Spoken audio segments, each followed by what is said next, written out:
السلام علیکم ورحمۃ اللہ وبرکاتہ۔ ناظرین کرام، شب برات میں کن مردوں کی روحیں گھر پر آتی ہیں اور وہ کون سے مردے ہیں جن کی روحیں نہیں آتی ہیں؟ اس بات کو سمجھنے کے لیے سب سے پہلے آپ کو یہ سمجھنا پڑے گا کہ جو روحیں ہوتی ہیں یہ رہتی کہاں ہیں، اور کیونکہ کچھ روحیں ایسی ہوتی ہیں جو آزاد ہوتی ہیں، کچھ روحیں ایسی ہوتی ہیں جو مقید ہوتی ہیں، قید میں رکھا جاتا ہے۔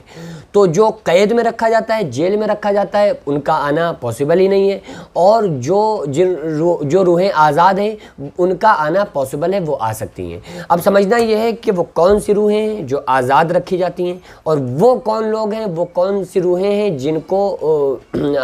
کو قید کر کے رکھا جاتا ہے، جن کو جیل میں بند کر کے رکھا جاتا ہے۔ آقا علیہ الصلوۃ والسلام نے ارشاد فرمایا کہ دنیا مومن کی قید خانہ ہے اور کافر کے لیے جنت ہے۔ دنیا مومن کے قید خانہ کا مطلب کیا ہے کہ اس کے اوپر شریعت کی تمام، اس کے اوپر حدود کے اندر ہے وہ، یعنی کہ شریعت کے تمام معاملات، شریعت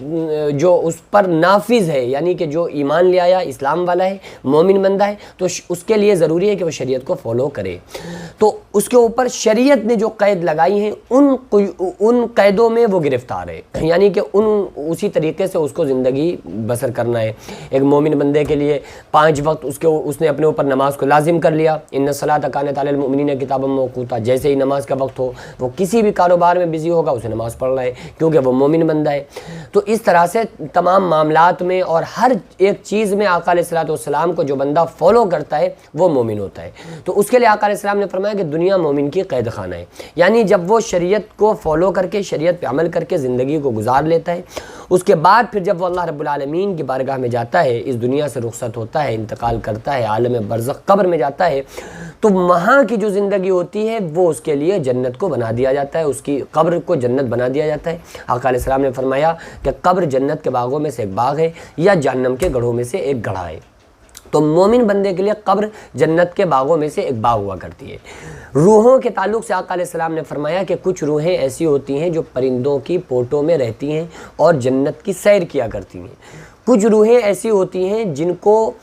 یہ کہا جاتا ہے کہ اے میرے بندے ایسے سو جا جیسے نئی نویلی دلہن سوتی ہے، تو ان کو جگایا نہیں جاتا ہے، وہ سوتے رہتے ہیں۔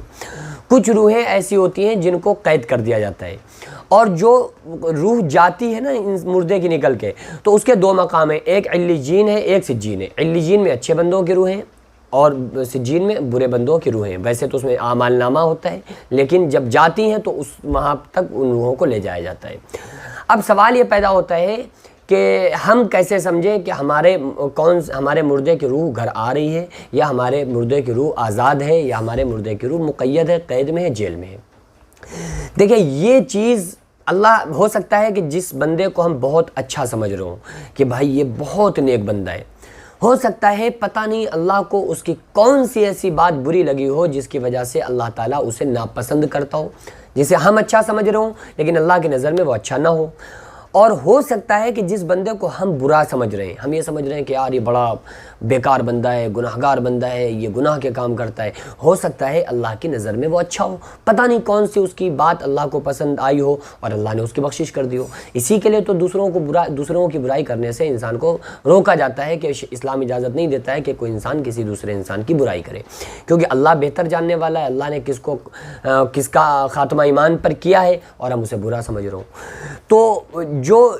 نیک بندہ ہوتا ہے اس کی روح آزاد ہوتی ہے، جو برا بندہ ہوتا ہے اس کی روح قید میں ہوتی ہے۔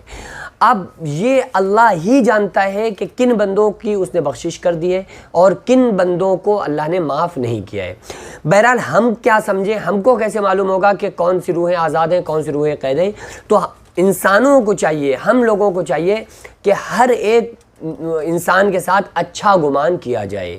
یعنی کہ اگر کسی انسان کی کوئی برائیاں بھی تھی نا دنیا میں، ہم دیکھتے تھے کہ گناہ کے کام کرتا ہے، تو اس کے مرنے کے بعد اس کی گناہوں پر پردہ ڈالنا چاہیے، اس کی اچھائیوں کو تلاش کرنا چاہیے تاکہ جب ہم اس کی تعریف کریں گے تو اللہ تعالیٰ بہت غیرت مند ہے، غیرت والا ہے۔ تو اللہ تعالیٰ اپنے بندوں کے منہ سے جب اس بندے کی تعریف سنتا ہے تو اللہ تعالیٰ پھر کبھی کبھی بندوں کے منہ سے تعریف سن کر بندوں کو معاف کر دیتا ہے کہ چلو ہمارا فلاں نیک بندہ ہے، اس کی تعریف کر رہا ہے، چلو ہم نے بھی اس کو معاف کر دیا۔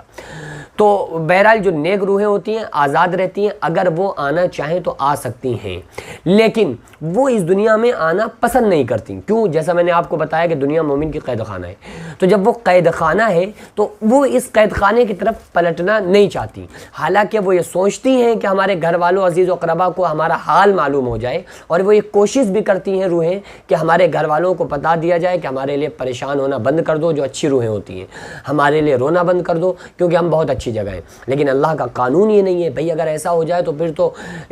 پھر غیب کی بات پر ایمان کا کوئی مطلب ہی نہیں رہ گیا۔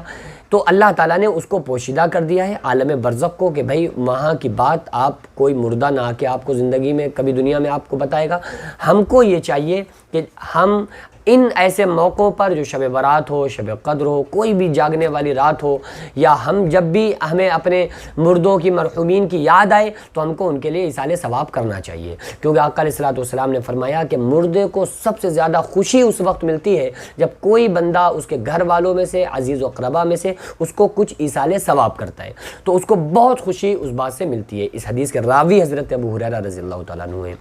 تو ہم کو چاہیے کہ ہم ایصال ثواب کریں تاکہ ہمارے مردے کو ہماری وجہ سے خوشی حاصل ہو، اور جو برے بندے ہوتے ہیں ان کا دنیا میں آنا پاسبل نہیں ہوتا ہے، وہ تو ان کی روحیں قید ہوتی ہیں، اور جو اچھے لوگ ہوتے ہیں وہ جلدی آنا پسند نہیں کرتے، حالانکہ وہ آ سکتے ہیں۔ ہمارا کام جو ہے ہمیں کرنا چاہیے کہ اللہ تعالیٰ سے ان کی مغفرت کی دعا کرنا چاہیے، ان کی بخشش کی دعا کرنا چاہیے کہ اللہ تعالیٰ ان کی مغفرت فرمائے۔ آئیے ہمارے ساتھ آپ لوگ دعا کریں کہ اے پروردگار عالم، ہم تمام لوگوں کے عزیز و اقربا میں سے جو لوگ اس دنیا سے رخصت ہو چکے ہیں، اے پروردگار عالم تو ان تمام لوگوں کی اپنے محبوب صلی اللہ علیہ وسلم کے صدقے میں بخشش فرما، ان کی مغفرت فرما، ان کی قبر کو جنت کے باغوں میں سے ایک باغ بنا۔ مولا ان تمام لوگوں کی مغفرت فرما اور ان کو جنت الفردوس میں اعلیٰ سے اعلیٰ مقام عطا فرما۔ اس طرح سے ہم لوگوں کو دعا کرتے رہنا چاہیے۔ وما علینا الا البلاغ۔ السلام علیکم ورحمۃ اللہ وبرکاتہ۔